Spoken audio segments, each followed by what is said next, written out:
Hi guys, we're down at the park here by the river, and we noticed there was an area they were working on for the last few months, I guess. And we were just on our way home, and we noticed they have a whole bunch of trees planted here and a whole bunch of lights. So we thought we'd come down here, do a little bit of filming, and maybe fly the Mini 4 Pro. Take a look around, guys. It's gorgeous here.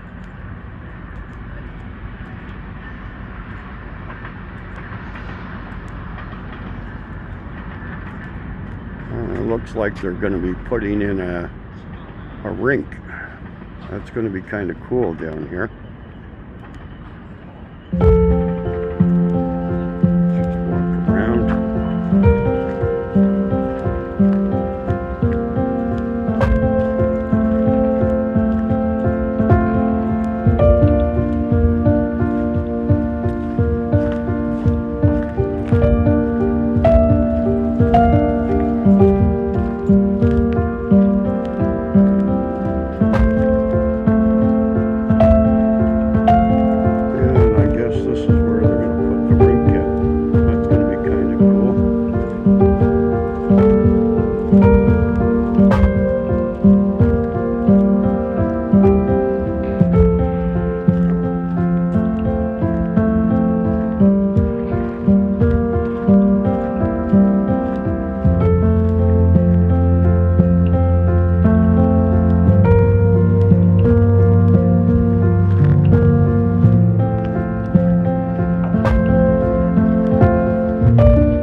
Okay guys, we've done our little flight and our little walk around. They're really dressing up this park. It looks really cool. I think it's going to be really nice once they put a little ice rink in there. You know, they have all that little walkway around there and the lights. It's going to be so nice when it's finished. Anyways guys, I hope you enjoyed that little walk around and that little flight, and we'll catch you in the next one.